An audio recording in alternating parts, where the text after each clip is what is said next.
Báscula, el peso de las ideas. Muy buenas tardes a todos los que nos escuchan por 1070. Muy buenas noches a aquellos que nos verán a las 11 de la noche por C7 Jalisco y muy buenos días a los que nos escucharán por C7 Radio mañana a las 6 de la mañana. Estamos en un programa más de la báscula, el peso de las ideas, conformando esto que, como les he dicho a mis invitados, yo le digo a Pablo, no se aceptan falsas modestias, la mejor barra de opinión del estado de Jalisco. El día de hoy me acompaña Pablo Arredondo, coordinador del Instituto de Investigación en Innovación y Gobernanza de la Universidad de Guadalajara. Es para mí un honor y un placer que haya aceptado acompañarnos los jueves. El día de hoy, Pablo, aparte de agradecerte, pues nos trae dos temas que verdaderamente son del mayor interés. Uno, de coyuntura. El día de hoy el gobierno de Estados Unidos anunció que después de 55 años nada más, bueno, yo tengo 44, nada más veamos eso, después de 55 años levanta las sanciones económicas y una serie de sanciones políticas también a Cuba. El tema no es menor porque tiene un impacto mundial, tiene un impacto en la zona, en el Caribe, en la zona Latinoamérica, en la zona Norteamérica, y va a tener, y lo que vamos a analizar, un impacto también en los mercados petroleros, en los mercados turísticos, en general en el legado de Obama y en el legado de muchos otros actores políticos que están trabajando en ese sentido. Primero y segundo bloque nos concentraremos en eso. Y segundo, encontró Pablo un documento de la Cámara de Diputados que publica El País, no entendemos bien por qué no se ha publicado aquí, ese es lo primero que nos brincó, en el cual es un estudio en el cual, entre muchas otras cosas, dice que circulan en México 13 millones de armas ilegales. Un estudio de un centro de estudios de la Cámara de Diputados, lo veremos el tercero y cuarto bloque. Les dejo los teléfonos, los invito a que nos llamen, 3641-7414, 3640-2131, y las cuentas de Twitter, @1070noticias, @sRamírezRobles y @Pablo Arredondo R. ¿De acuerdo? Sí, claro. Sí, Pablo es el único de nuestros invitados que maneja una cuenta de Twitter activa, entonces esperemos que la jungla tuitera no te trate muy mal.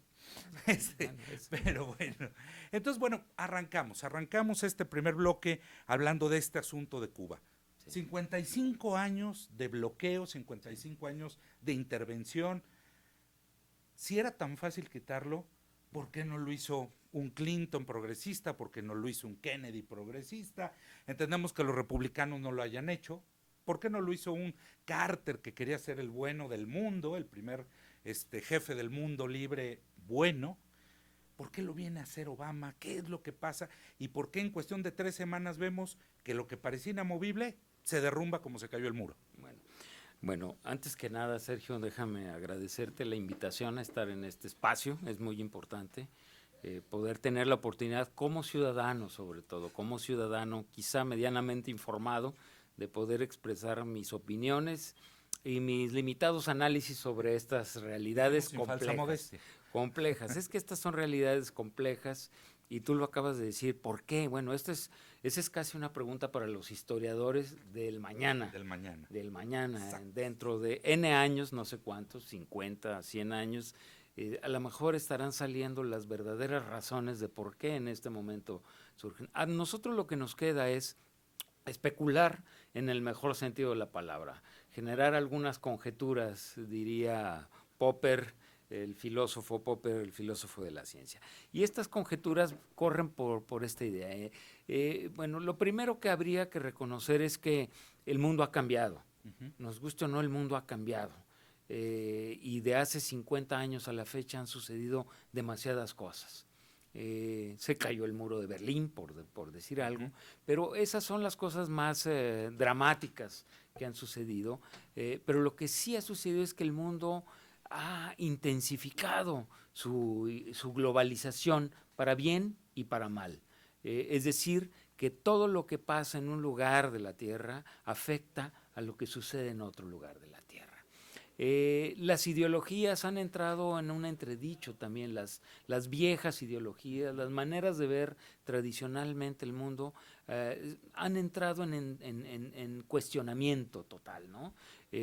No solamente las viejas ideologías como la del socialismo real, la del comunismo real, sino también la del liberalismo que prometía cosas que no son, que no se han entregado a través del famoso, el mercado nos hará libres. No es cierto, el mercado nos hace a veces muy esclavos y lo veremos más adelante. Pero el hecho es que yo creo que en este caso se puede considerar que Obama, llegando al fin de su mandato, porque quieras lo que no, ya está en el fin de su mandato, las últimas elecciones lo pusieron en una situación sin mayoría de su partido, en una situación relativamente débil. Entonces, él tiene que tratar de hacer con los poderes que le quedan, con las atribuciones que le quedan como presidente, tratar de hacer algo que de otra manera podría haber hecho teniendo una mayoría. Sí, 2 años de pato cojo no es cosa menor en Estados Unidos. No es cosa menor. Pato cojo es una figura que crearon los americanos para decir cuando un presidente ya no funciona. Ya no funciona. No tiene poder, ya nadie lo pela. Y sin embargo, creo que él está sabiendo utilizar algunos elementos de esas atribuciones que solamente el presidente tiene. Y creo que por otro lado, se está sustentando en un argumento muy real, que era empujado desde hace tiempo por algunos otros, que es decir, esta política del bloqueo, esta política de la cerrazón, después de 53 años, no funciona. ¿A dónde nos ha llevado? ¿A dónde ha llevado? ¿Y a dónde ha llevado? Entre otras cosas, a una relación creciente e intensa entre Cuba y Estados Unidos, pero de manera, es como los amaciatos, ¿no? Es decir, finalmente las relaciones suceden, pero no se reconocen, no se reconocen socialmente. Y entonces resulta que entre Estados Unidos y Cuba hay una creciente vinculación. Hay vida tras la cortina, ¿no? Hay vida tras la cortina, hay un flujo tremendo de todo tipo de relaciones, primero de relaciones familiares, porque hay una gran cantidad de cubanos en Estados Unidos, algunos de los cuales no quieren saber absolutamente nada de relaciones con el régimen actual, pero otros que pragmáticamente dicen, ahí está parte de mi familia y yo necesito apoyarlos, necesito ayudarlos, quiero estar en comunicación con ellos, quiero viajar, quiero verlos, quiero que ellos de alguna manera se beneficien de mi posición en Estados Unidos. Por otra parte, ha habido otras potencias en el mundo, concretamente, ha habido otros países como Canadá y Europa, específicamente España, que han aprovechado este bloqueo. Y entonces han dicho, Cuba es una maravilla para el turismo. Claro. Si las grandes corporaciones estadounidenses no quieren entrar a esto, yo le voy a entrar. Y ellos han entrado. Y han aprovechado, ahora sí que la ventana de oportunidad, dirían ahora los mercadólogos, esa ventana de oportunidad que les ofrece el turismo. Ellos lo están haciendo. Creo que la administración de Obama se da cuenta que están perdiendo oportunidades por un lado, por otro lado que existen estas relaciones intensas y tercero, que los cubanos, a final de cuentas, se van a aproximar más a Estados Unidos si se les abre la puerta que si se les deja con la puerta cerrada. Es una política pragmática, no es ideológica, es pragmática. El problema de ver estas cosas solamente con la ideología es perderse. Y creo que tanto de la extrema derecha o de la derecha, llamémosla así, como de la izquierda, se perciben las cosas como ideológicamente. La traición a la revolución, desde la izquierda, ¿sí? O la traición a los principios puros de la democracia estadounidense desde la extrema derecha. Tenemos que ir a un corte, pragmatismo. Me quedo con eso, regresamos claro después del sí. Corte.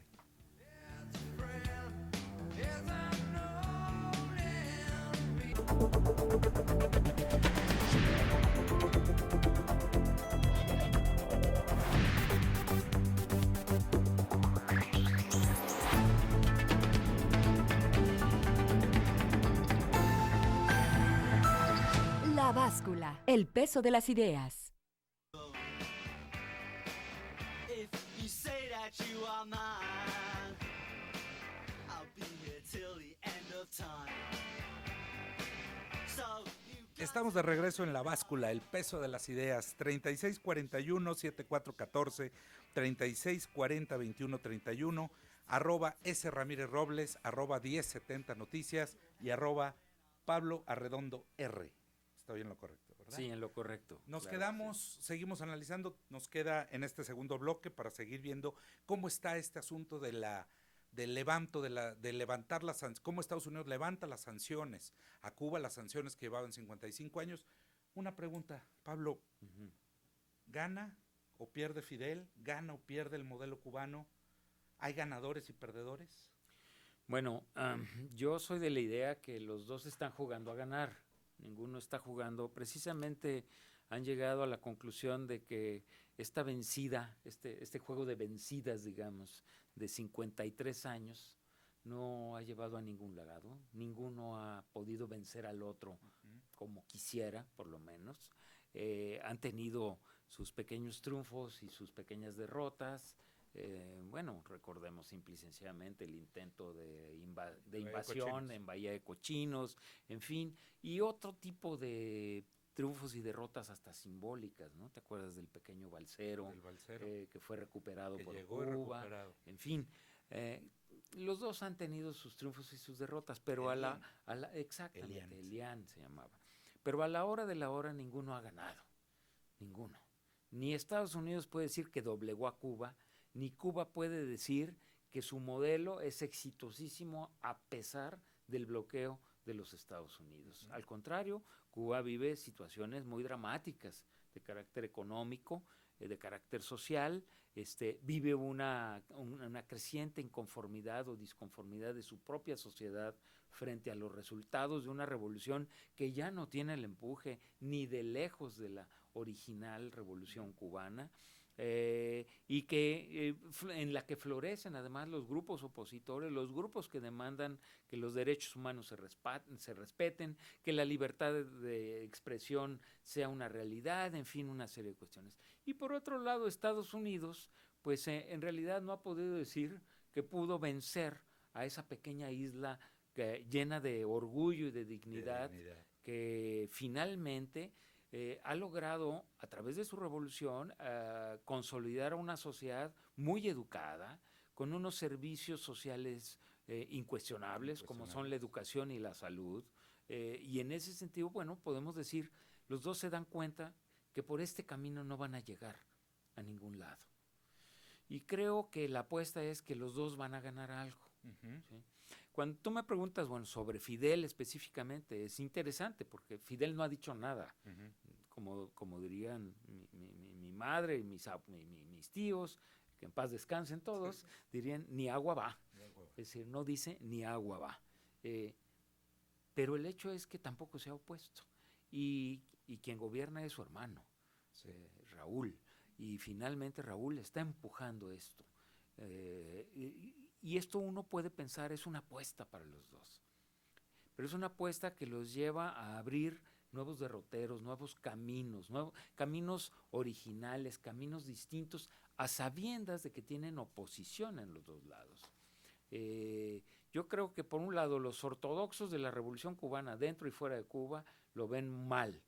Por otro lado, la oposición cubana dentro de Cuba lo ve como muy tibio esto. Esto todavía no es cierto que hay una apertura real de la política y un cambio sustancial de las condiciones dentro de la isla.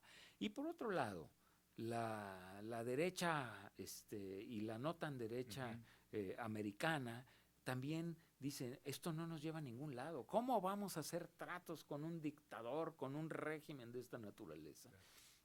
Bueno, yo creo que en este caso... Pues como los hicieron en Siria, como los hicieron en Libia, pero acuérdate que el peso simbólico de Cuba es una cosa. Una cosa es que sea un dictador, otra es que sea mi dictador, ¿no? Exactamente. Ahí claro, cambian las cosas. Cuando dejan Como de no ser era sus su dictadores. dictador, Exactamente. Entonces, digo, Pinochet, Argentina, eran sus dictadores. ¿no? Somoza fue su dictador. Su dictador. Pero ahora yo creo que, insisto, Obama en una situación en la que él está por irse Ujú, y no quiere pasar a la historia como uno más, con toda franqueza, ujú. porque tiene muchos elementos para que se le cuestione sobre qué tanto fue realmente un cambio o no. Por lo menos frente a América Latina, Cuba representa un símbolo y está tratando de hacer algo que es realmente innovador. Por otro lado, Raúl Castro está dando muestras de que es un gobernante pragmático, no ideológico, es pragmático, es un hombre que entiende que los ciclos terminan Ujú. y que Cuba va a entrar tarde o temprano, más temprano que tarde, a un nuevo ciclo de desarrollo Y que está preparado para y entrar. que tiene que estar preparado para entrar a eso en un mundo globalizado, en un mundo donde las relaciones se hicieron más complejas, Sí. relaciones de comercio, relaciones de política, relaciones militares Ujú. también, y no puedes vivir aislado, es imposible vivir aislado Hoy por hoy. si no tienes que pagar un precio tan alto, que tarde o temprano tu sociedad te lo va a reclamar. Bueno, y es un error vivir aislado cuando después del tiempo el valor más escaso en el mundo son los recursos humanos. Y Cuba tiene de los mejores recursos humanos del mundo. Y muchos Capaz de la mejor diplomacia, los mejores ingenieros, de los mejores médicos, o sea, Y están muchos de esos preparados para recursos competir en el humanos mundo. se han ido de Cuba y se Exacto. están yendo están y se yendo. van a seguir yendo si Claro. no tienen dentro de su propia tierra las oportunidades. Claro. Esa es la verdad. Nos quedan 5 minutos en este bloque y no quería dejar de preguntarte. El mismo día que anuncia Estados Unidos que retira las medidas, Venezuela, Putin, perdón, anuncia que se acerca a Venezuela de manera brutal. Cuba y Venezuela habían estado pues juntos los últimos 10 años, sobre todo desde Chávez.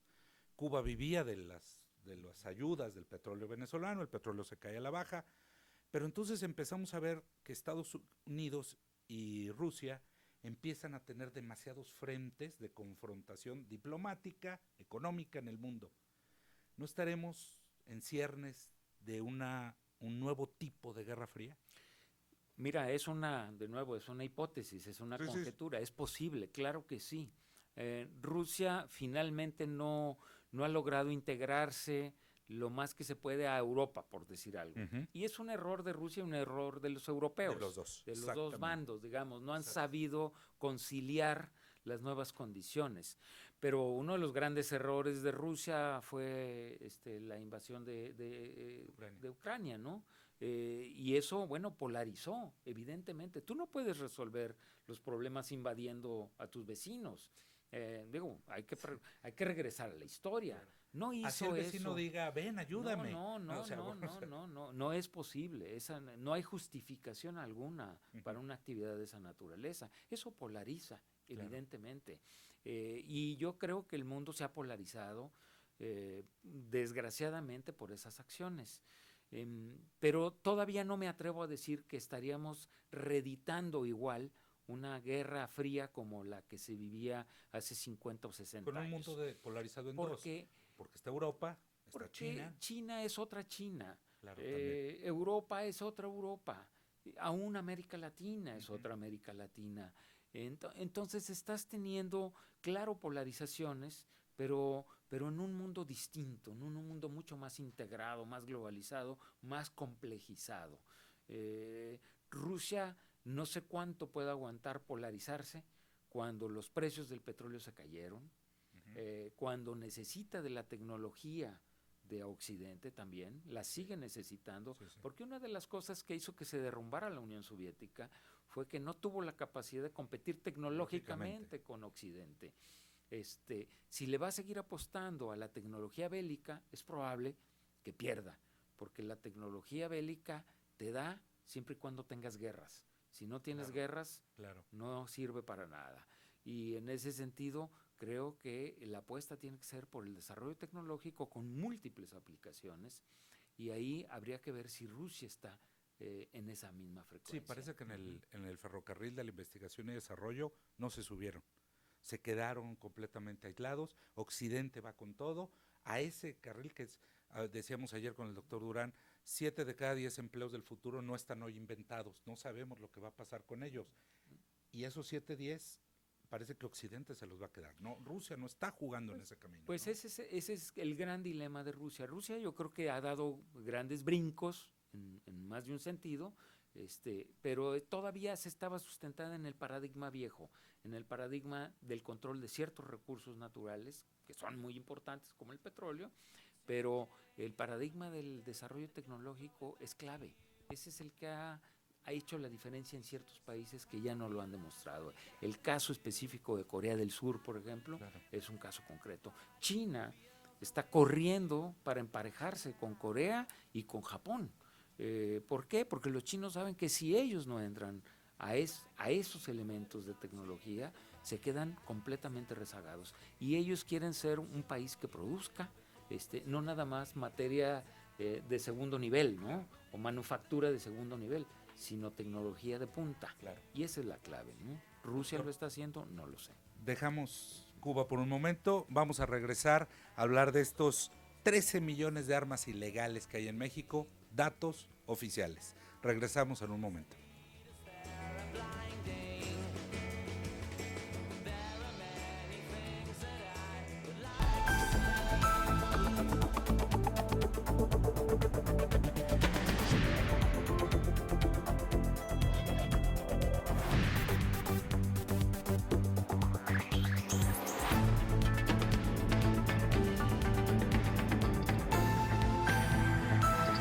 La báscula, el peso de las ideas.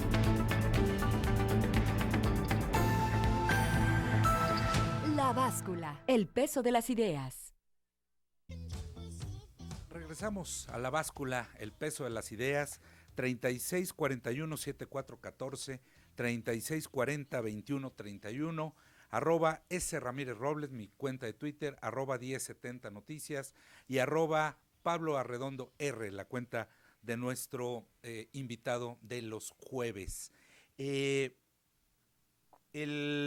Centro de Estudios Sociales y de Opinión Pública presentó, parece que hace bastante tiempo, diciembre de 2014, sí, está fechado, Hace un mes. diciembre de 2014, presentó, ha de haber sido el 31 de diciembre, Sí, claro. para Año Nuevo, el 25, presentó un documento que tiene muchos datos, habla de 13 millones de armas ilegales en México, habla de que, por ejemplo, entran de manera ilegal 2,000 armas al día, entre otros datos que iremos desglosando, el cual el doctor Arredondo, perdón Pablo, Sí, gracias Sergio. lo detectó y lo empezamos a leer en El País, periódico español, donde, bueno, pues venía todo el desglose, aquí no ha habido las repercusiones, pero bueno, pues es un documento que al ser de la Cámara de Diputados es un documento oficial, es un documento escandaloso.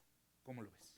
Bueno, lo veo que confirma, desgraciadamente, realidades que vemos cotidianamente, no solamente en la nota roja, sino en la nota política de nuestros diarios, de nuestros noticieros, que tienen que ver con la violencia.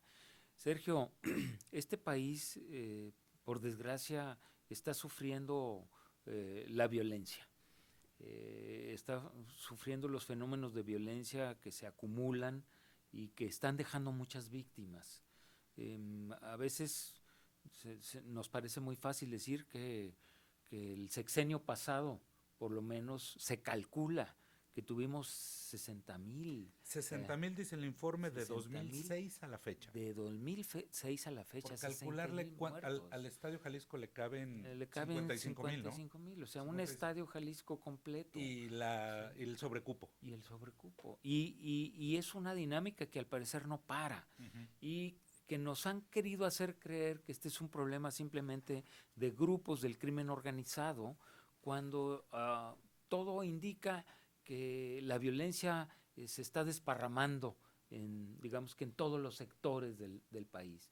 Y esta violencia está alimentada por muchos factores, pero se facilita cuando tienes a la mano, sin ningún problema, armas mortales, armas de fuego. Y resulta que lo que este informe aporta son datos duros, datos incuestionables sobre cómo a este país, a nuestro país, están ingresando de manera ilegal una inmensa cantidad de armas de fuego que están siendo, digamos, que están circulando entre lo mismo miembros del crimen organizado que lo mismo miembros de cualquier comunidad común y corriente. ¿Sí?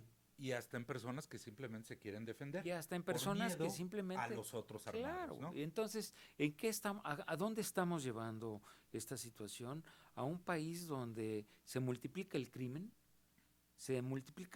con violencia y con armas de fuego, y donde cada día es más fácil que cualquiera acceda a un arma de fuego y la pueda utilizar de manera, pues obviamente irresponsable, ¿no? Esto es algo que nos Dicen debería los chavos preocupar que es a más todos. fácil conseguir una pistola que un cigarro suelto. Pues mira, desafortunadamente estamos llegando a eso, pero una sociedad que se da el lujo de tener esa cantidad de armas y de usarlas irresponsablemente, es una sociedad que está en entredicho. O sea, realmente estamos en entredicho. Cualquiera puede ser víctima de la violencia, cualquiera, y ya lo sabemos. Digo, aquí van desde los grandes personajes o personajes encumbrados, que aunque a veces están cuidados, los descuidan y los ya aniquilan. vimos, ¿no? En nosotros hemos sido testigos. Candidato al gobernador de Tamaulipas, el diputado Sí, hace aquí, poquito, o sea, entonces, y Juan Banqueta, digo, Sí. cualquier persona que camine por la calle. 43 que ¿sí? nos falta, ¿no? Y los 43, en fin. Entonces estamos viendo somos el producto yo digo, y así lo digo con toda franqueza, de una política hipócrita y maléfica, vamos a decir, de los productores y comercializadores de armas de fuego que se ubican en Estados Unidos. La segunda industria más importante, perdón, la industria más importante de Estados Unidos son las armas de fuego. Porque además lo que se calcula es que 8 de cada 10 armas que circulan ilegalmente en México provienen de Estados Unidos. Y fueron compradas en tiendas, en una buena cantidad de tiendas, sobre todo que ahora, aprovechando el mercado mexicano, se ubican en la franja fronteriza de los Estados Unidos. Y ahí estamos viendo esta dinámica, ¿no? Estados Unidos, que es el productor más importante de armas en el mundo, es el productor más importante, está viendo en México una oportunidad de mercado. Un gran mercado. Un gran mercado. Eso somos, un mercado. Ni siquiera quiero pensar que es una conspiración para desestabilizarnos, porque no lo es como tal. Se está desestabilizando Hay demanda y ellos tienen la oferta. pero es mercado, Claro. hay que vender y aquí hay quien compra. Así es. ¿Sí? Y nosotros, por otro lado, bueno, pues las usamos, entre otras cosas. Compra o hay trueque, porque ese es un tema importante. No siempre es dinero para comprarlas.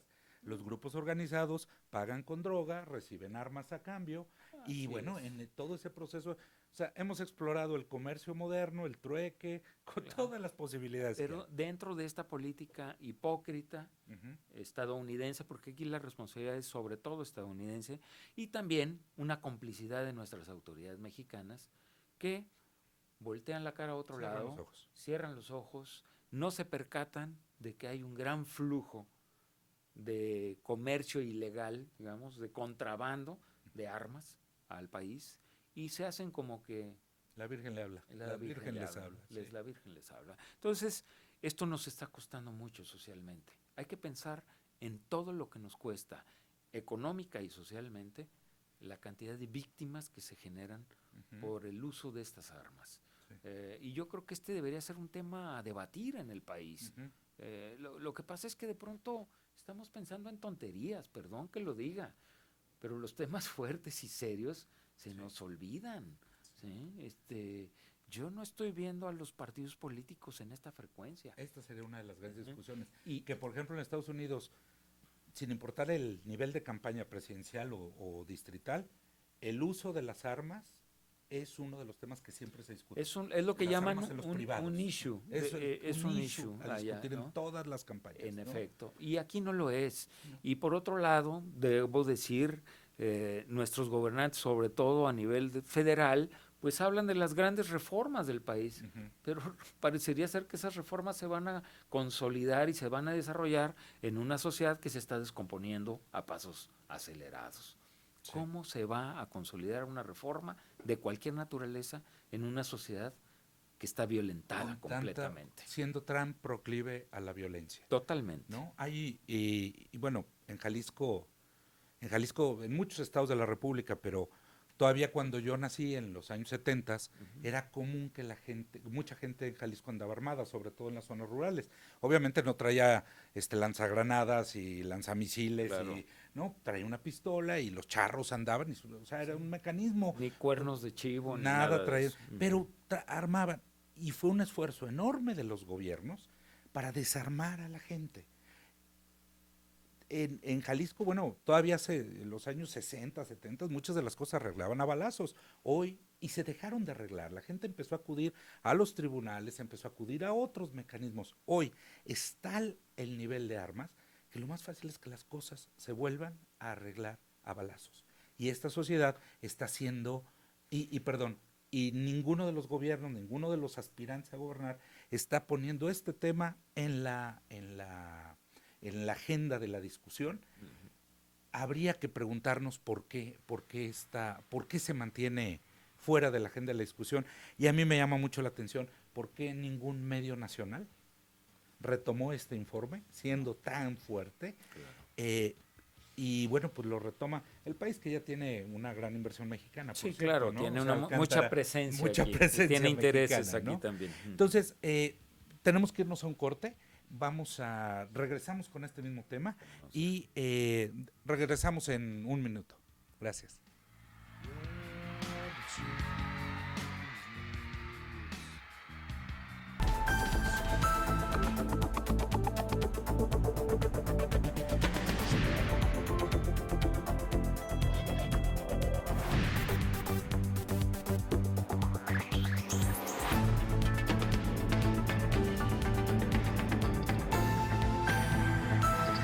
La báscula, el peso de las ideas.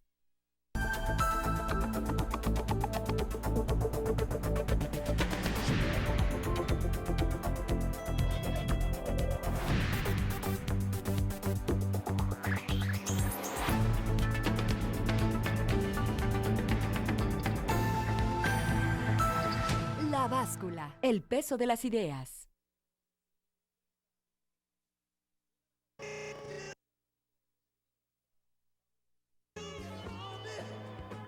Estamos de regreso en La Báscula, el peso de las ideas. Les dejo los teléfonos. Ay, perdón, ya los perdí. 3641-7414 y 3640-2131. Tenemos una llamada, doy lectura rápido. Rosa Rea nos dice: ya estoy cansada y decepcionada de todas estas campañas, siempre es lo mismo.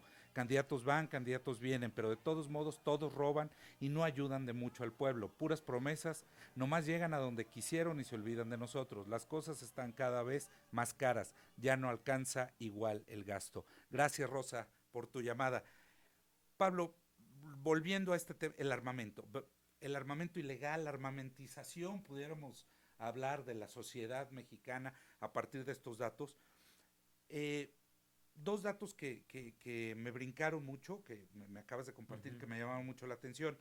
Los principales importadores y exportadores, o sea, las principales empresas productoras de armas en el mundo son americanas. 7 de cada 10. 7 de cada 10 armas en el mundo. No, más bien, de las 10 principales productoras de armas en el mundo, 7 son estadounidenses. 7 de cada 10. Para que nos demos una idea, la industria del armamentismo en Estados Unidos es la más importante, solo y supera nada más a la industria del cine, que es la segunda más importante en Estados Unidos. Hay otra estadística que es muy importante que el informe refiere, que arriba del 2% del Producto Interno Bruto Mundial está dedicado a las armas. 2%. Arriba del 2% del Producto Interno. Creo que impresionante. sí, creo que cuando fue el rescate financiero mundial se utilizó el 0.03%, es una como, cosa posible. según esto, es como si por cada habitante del mundo se invirtieran arriba de 200 y tantos dólares en armas. Se acabaría la pobreza, Sí. se acabaría en un año la pobreza. Pero eso es lo que se invierte en armas. En armas. Armas en el mundo. Otro dato interesantísimo. Vienen los principales importadores de armas legales. La India 15%, China 4%. Bueno, Pakistán, Emiratos Árabes, Arabia Saudita, Australia, Corea del Sur, Singapur, Argelia, todos con números 3, 4%, pero pues no veo a México con esas Sí, 17, ¿cuántos dijimos? 13 millones de armas ilegales, sí, ¿no? porque precisamente porque estamos hablando de un mercado negro, Ilegal. un mercado ilegal. En este país, digamos, hacerte de un arma de manera legal es complicadísimo, es muy complicado. ¿Legal? Legal. Prácticamente imposible. Es simple, digo, la tienes que registrar, hay cierto tipo de armas que puedes tener, Exactamente. otras no puedes tenerlas, ni con chochos. Estamos hablando entonces de mercado negro, Ni de para defensa contrabando, personal, ni para nada, ¿no? que son todo lo que hablábamos de los esfuerzos que hizo el Estado durante muchísimos años para desarmar a la gente. Entonces, fíjate, tú lo acabas de decir, cuando hablamos de que el Estado está fallando, por llamarle así, el Estado en México está fallando, entre otras cosas está fallando en controlar algo que es fundamental, que es digamos, la tenencia de armas Es en este país. la ¿no? imposibilidad de hacerte justicia por tu propia mano. O sea, el tema es, nosotros le entregamos al Estado la confianza y la posibilidad de que haga justicia por nosotros. El Estado moderno se basa en eso. En lugar de que yo me pelee con Juan o con Luis, que me debe dinero, que habló mal de mí, hay una autoridad con la cual yo acudo y le digo, ¿sabes qué? Este señor está hablando mal de mí, no me pagó. Hoy existe otra posibilidad, existen los mecanismos. Desgraciadamente, y se facilitan por la existencia de este mercado de armas que puede llegar a cualquiera, veíamos esta estadística que es impresionante, la cantidad de delitos en los que intervienen armas de fuego, ¿no? Y la estadística habla del año 2011, de acuerdo con el instituto, son cifras del INEGI, son cifras oficiales, ni siquiera podemos decir que son cifras inventadas por alguien. No. Es el INEGI, Instituto Nacional de Estadística y Geografía, que dice que durante 2011 los estados de Baja California, Jalisco, Oaxaca, Tamaulipas, Chihuahua, Nuevo León, el Estado de México y el Distrito Federal fueron las entidades que registraron cantidades más altas de delitos cometidos con armas de fuego en el país. Y, tristemente, Jalisco ocupó en 2011 el segundo lugar de delitos cometidos con armas de fuego. ¿Sí? Bueno, pues. Entonces, estamos hablando de algo que nos involucra en nuestra vida cotidiana, de algo que nos amenaza el desarrollo sano de nuestra sociedad, de nosotros como ciudadanos. Estamos hablando de fenómenos que se multiplican, del crimen común, ya ni siquiera es el crimen organizado, que el crimen organizado es un verdadero problema en este país, pero de la criminalidad común, de que cualquiera puede acceder a un arma y amenazar tu propiedad, tu vida, tu familia, todo, tu seguridad, y un Estado que al parecer no ha tenido la capacidad para responder a este reto. Fíjate, el estudio de la Cámara de Diputados publica un dato que a mí me parece, lo tengo que confirmar, pero lo publican ellos. Por una parte dice que de 2006 a la fecha han muerto en cuestiones violentas, enfrentamientos, 60,000 mexicanos, decíamos. Pero luego dice en un cuadro, ejecuciones en este sexenio, y habla del 1 de diciembre de 2012 al 31 de octubre de 2014, o sea, menos de 2 años, poquito menos de 2 años, y habla de 40,000. Pasamos, si esta cifra nos da bien, pues hablaríamos de 20,000 en el sexenio anterior y 40,000 en estos 2 años. El sexenio anterior tuvo un enfrentamiento claro contra el crimen organizado, hubo una guerra, el presidente Calderón dijo, vamos a enfrentarlos, los enfrentó, fue muy criticado por enfrentarlos. Este sexenio dijo, lo vamos a hacer con inteligencia, lo vamos a hacer de otra manera. Esta cifra nos dice una cosa muy diferente. Sería mejor volverlos a enfrentar. Yo soy de la idea, y verdaderamente el problema que tenemos en México es que no sabemos quiénes son los buenos y quiénes son los malos. No, mira, yo creo que la violencia no se aniquila con más violencia, con toda sinceridad. Yo creo que, la estrategia tiene que ser múltiple y quienes gobiernan tendrían que tener los elementos para saber cómo. Una es En efecto, hay que parar ese flujo de armas a México, a como dé lugar. Y esto solamente se logra con acuerdos colaterales, digamos, convenios internacionales, específicamente con Estados Unidos. Estados Unidos tiene que saber, el gobierno de Estados Unidos tiene que saber que tarde o temprano armar a México le va a implicar un problema de seguridad nacional más fuerte de lo que se pueden imaginar ellos. Y yo creo que ese es nuestro argumento que tendríamos que negociar con ellos. Ellos tienen que tener una forma de control más estricta sobre el flujo de armas. 2, la política interna. No, es decir, esto requiere de inteligencia, de negociación política, de cohesión con la sociedad civil. Es muy importante. El gobierno parecería estar operando al margen de la sociedad, sinceramente. Hay ocasiones en que uno escucha los discursos de los más altos funcionarios y parecería ser que viven en otro país, que no están viviendo en este país de los 40,000 ejecutados. ¿Cómo es posible? Es decir, en Francia eliminan a 12 periodistas en un número determinado de periodistas, en un acto terrorista. Al día siguiente la sociedad completa con el gobierno se une y se manifiesta y se cohesiona. Y aquí parecería ser que el Estado y quienes lo comandan no acaban de entender esto. Y eso es muy delicado, realmente delicado, porque nos hablan de lo bien que nos va a ir en la economía cuando no nos está yendo bien, y nos hablan de los grandes cambios que van a venir cuando estamos viendo cómo se erosiona el tejido social por la posibilidad de contar con armas que generan y son utilizadas en actos de violencia. Entonces, bueno, yo creo que se requiere una sacudida de otra naturaleza en este país, pero no violenta. La violencia no te lleva más que al exterminio. Donde la sociedad también juegue su rol, donde la gente deje de venderle sus casas a la gente que le paga en efectivo y con dólares, donde los chavos dejen de aspirar a pedir botellas de Buchanan's y vestirse cuando como los toda malos la de la corrupción que se alimenta ¿sí? por este tráfico de droga y de armas y dinero, y dinero termine de permear a la sociedad. El problema es que eso está permeando a la sociedad. Está permeando la sociedad. Y no nos va a llevar a ningún Se ha lado. construido una nueva escalera de ascenso social con esto, ¿no? Hay muchos chavos, antes era, no, pues es gente que no tiene otra forma de salir. No, hoy lo vemos en todos los estratos sociales, chavos que teniendo la oportunidad de estudiar, de trabajar y de irse por el camino, pues digamos, legal, deciden mejor hacerlo por el camino legal, hacerlo sí, rápido. Porque también el legal es muy complicado, ¿eh? Sí. Es decir, las oportunidades no están dadas No para están todos, dadas. por desgracia.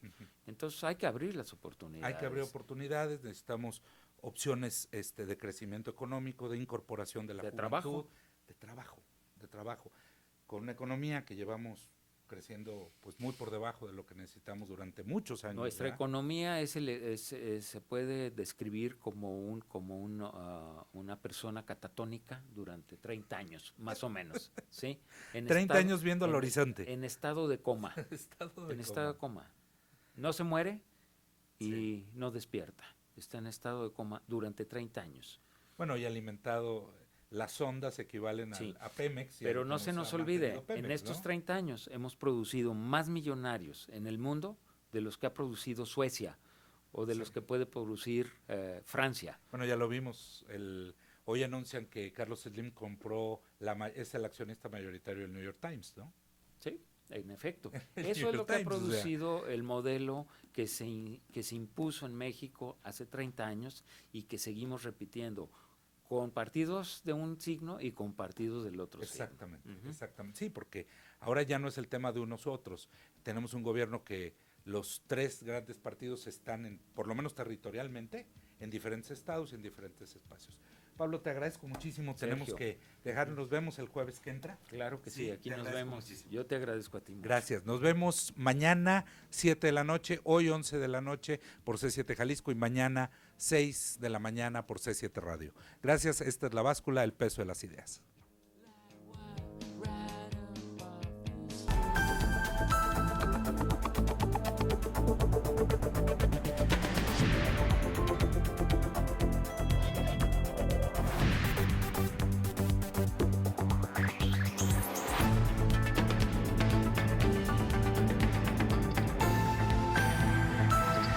La báscula, el peso de las ideas.